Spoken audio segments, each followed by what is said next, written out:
O tráfico internacional de mulheres vem sendo realizado em nosso país há muito tempo. Entretanto, o fenômeno tem assumido enormes proporções nos últimos anos, com milhares de ações que chegam ao judiciário brasileiro todos os anos. Sobre este assunto, eu converso com o juiz federal Valisney de Souza Oliveira, que atua há muitos anos em varas criminais. É possível, doutor Valisney, observar o aumento da prática deste crime pelo número de ações que chegam ao judiciário? Sim, parece-me que dá para se observar um aumento gradativo nos tribunais dessas ações envolvendo o tráfico de mulheres, principalmente o tráfico de pessoas, que é a tipificação legal.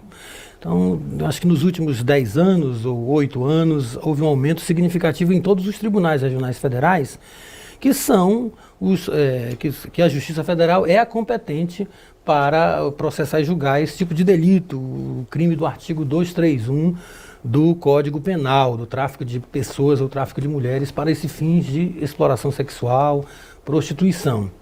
Então, é possível... E quais são as práticas mais frequentes?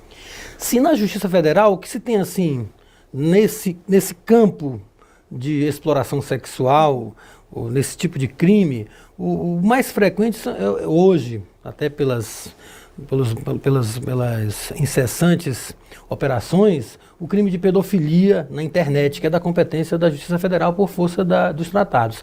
Mas também, paralelamente, se observa essa prática do crime de tráfico de pessoas, especialmente de mulheres, na quase sua totalidade de mulheres, na Justiça Federal. Aí nós temos, como prática comum mais usual dos casos na Justiça Federal, são o Brasil enviando as pessoas enviando mulheres para o exterior, principalmente para a Europa, Itália, Espanha, Alemanha, Suíça, para esses países para fins de exercício da prostituição, incorrendo assim nesse tipo de delito, né?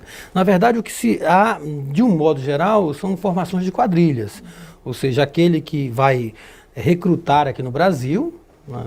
Aquele que vai acompanhar, o que vai receber e o que vai explorar a mulher nas casas de prostituição nesses países. Então essa é a prática mais usual e principalmente para esses países. E o que é interessante é que não é só no estado foco. Nós temos assim na primeira região uma prevalência mais de Goiás, talvez porque as quadrilhas, né, permaneçam mais lá, né? Talvez esse seja um motivo. Também dizem que as mulheres goianas são muito bonitas, tem essa questão, até eu gostaria de perguntar para o senhor, sim, da imagem do Brasil lá fora, com o carnaval. Então a mulher brasileira passa uma imagem de beleza e sensualidade. Isso o senhor acha que contribui para esse aumento de tráfico internacional de mulheres no país?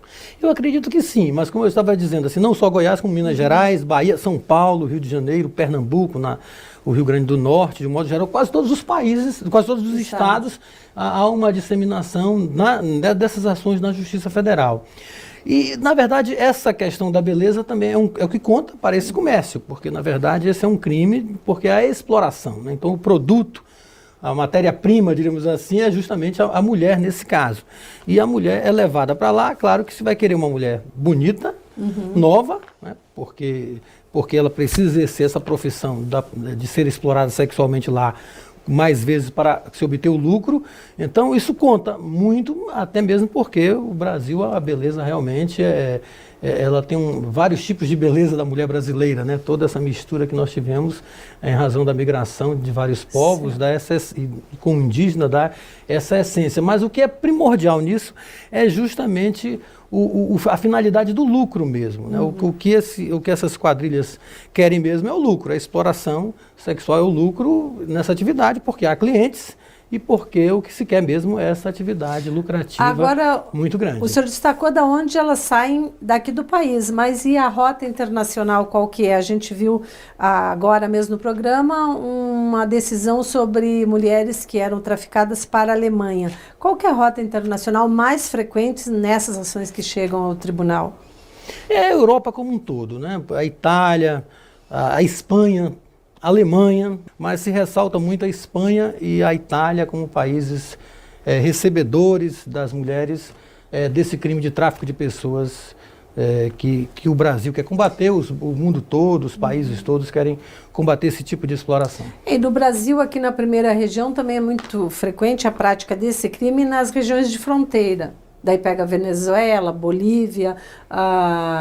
Que informações que o senhor tem sobre essa questão desse crime, da prática desse crime nas fronteiras, nas nossas fronteiras?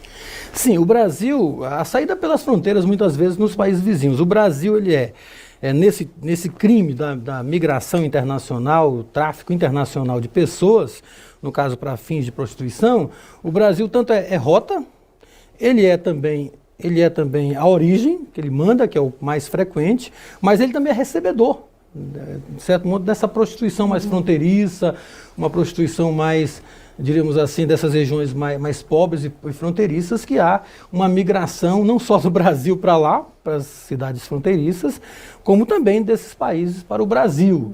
E aí não se tem com muita frequência as ações na Justiça Federal, nesse caso fronteiriço, mas é um fato que também, o Brasil tem uma fronteira muito grande, é um fato que também existe essa atividade, essa incorrência desse evento dessa transmigração para esse fim de prostituição. Agora, mais de uma prática desse crime. Tem aquele caso que o aliciador engana a pessoa que ela vai trabalhar, digamos, numa outra profissão e chega lá, ela é colocada como prostituta. Tem alguns casos que as meninas já vão sabendo que vão trabalhar numa boate. Que situações que existem nesse caso do tráfico? Em princípio são três situações, né?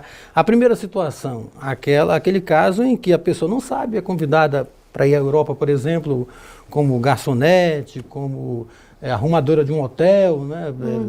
Ela não sabe realmente, pensa que vai exercer uma outra profissão lá, não sabe que vai exercer o trabalho sexual. E chega lá, é enganada e acaba num outro país, uma outra língua, realmente com uma dificuldade muito grande. E esse crime, dentro dessa valoração que se pode ter, é muito grave, né? Porque fere realmente a dignidade humana e aí está embutida aí a violência, a fraude, de maneira muito mais evidente. A outra situação que é o mais comum nas ações, é aquela em que a pessoa já exerce aqui a profissão de prostituta ou garota de programa, que é muito comum, e vai para o exterior achando que vai ganhar mais dinheiro, com o intuito de lucro, chega lá e vê que as condições são desumanas de trabalho, né? Também aí houve fraude, porque se enganou, né? A pessoa chegou naquele local, não foi trabalhar em hotel, não foi trabalhar na casa de ninguém, foi realmente para um bordel, para uma casa de prostituição. Em qualquer situação é ilegal. As duas são crimes, são atipificadas.